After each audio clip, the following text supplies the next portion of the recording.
जय शमशान भैरवी।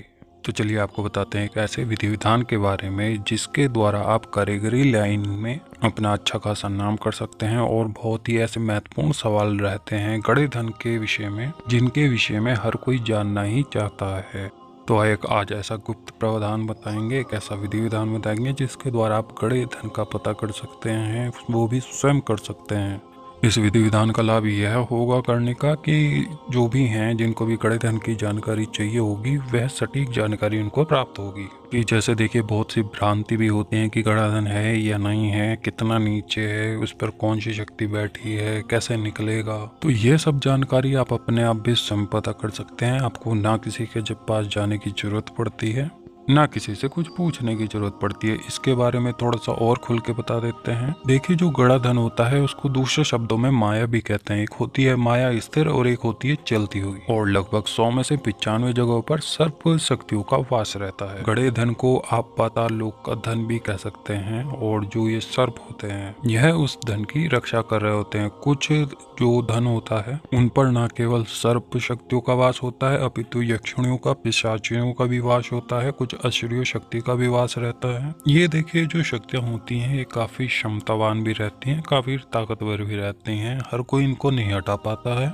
कुछ लोग अनाड़ीपन में भी छेड़छाड़ कर जाते हैं, तो उसका नतीजा क्या रहता है कि या तो वह जो सामान निकला होगा वह खराब हो जाएगा, यानी मिट्टी बन जाएगा, पीतल बन जाएगा, एकदम शुद्ध उपलब्ध नहीं हो पाता है। और कुछ लोग ऐसे होते हैं कि अपने जैसे अंग को भी खो देते हैं, मतलब कोई अपाहिज हो जाता है, किसी की दृष्टि चली जाती है। तो यह एक सावधानी पूर्वक करने वाला यह कर्म है। गड़े धन को ऐसे ही नहीं निकाला जाता है, उसकी संपूर्ण जानकारी होनी चाहिए। सबसे पहले ये देखा जाता है कि गड़े धन का आपका पॉइंट कहाँ है, उस पर कौन सी शक्ति है और क्या वह मांग रही है। मांगने का मतलब वह गड़े धन पर से हट जाएगी। तो कुछ शक्तियां बकरा मांगती हैं, कुछ मुर्गा मांगती हैं, और यहाँ तक कि ऊंट भी वह शक्ति भेंट में मांग लेती है। और यह भेंट इत्यादि और भी बड़ी हो सकती है अगर वहां पर ज्यादा शक्तियों का निवास है या फिर ज्यादा सामर्थ्य ताकतवर शक्तियों का वास है, जो कि एक नियम तौर तरीके में यह भेंट पूजा इत्यादि दी जाती है। जब तक ये देखिए पता नहीं होता तब तक आप कोई भी गड़ा धन नहीं निकाल सकते हैं। तो यही हम विधि विधान में समझाने वाले हैं। एक ऐसा विधि विधान बताएंगे जिसके द्वारा आप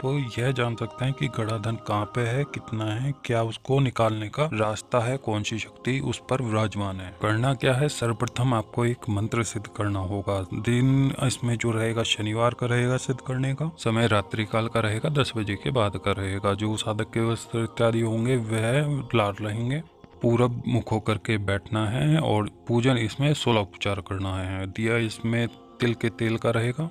एक दिन का यह विधि विधान रहेगा। इसमें जो जपमाला रहेगी वह रुद्राक्ष की प्राण प्रतिष्ठित माला होनी चाहिए। धूप, इत्र, पुष्प यह सभी गुलाब के होंगे।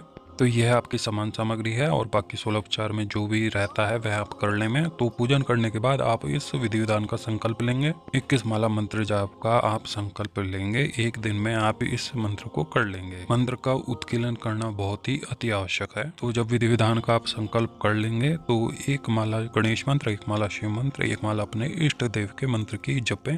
उसके बाद आपको इस मंत्र का जप करना है जो कि गड़े धन को पता करने का रहेगा। उसका 21 माला जप करें। जप करने के पश्चात जब आपका जप समाप्त हो जाएगा उसके अगले दिन सभी पूजन सामग्रियों को जल विसर्जन कर देंगे। तो इस तरीके से आपका मंत्र सिद्ध हो जाएगा। प्रयोग किस तरीके से करना है वह जानने में जिस जगह पर भी आपको संदेह हो वहाँ की मिट्टी लेकर के आए, किसी साफ स्वच्छ वस्त्र पर रखें, उसको धूप दिया दिखाएं, और उसके बाद अपना जो आपने मंत्र सिद्ध किया है उसकी लगभग 5 माला जप करें और उस मिट्टी को अभिमंत्रित करें, प्रार्थना करते हुए कि कौन सी शक्ति उस पर विराजमान है, क्या वह चाहती है, किस तरीके से गड़ा धन है, यह सभी आपको दिखे। फिर इसके बाद आप उस मिट्टी को अपने सिरहाने रख करके सो जाएं। तो जब आप सो रहे होंगे तो स्वप्न में आपको किसी देवी के दर्शन हो सकते हैं जो आपको हर तरह की जानकारी उसकी गड़े धन की बता देगी कि क्या वहाँ पर गड़ा धन है या नहीं है तो कितना है, किस तरीके से वह निकलेगा, क्या उसका भोग पानी इत्यादि है, निकलने के पश्चात उसकी क्या दान दक्षिणा करनी है, कितना वह गरीबों में दान इत्यादि करना है।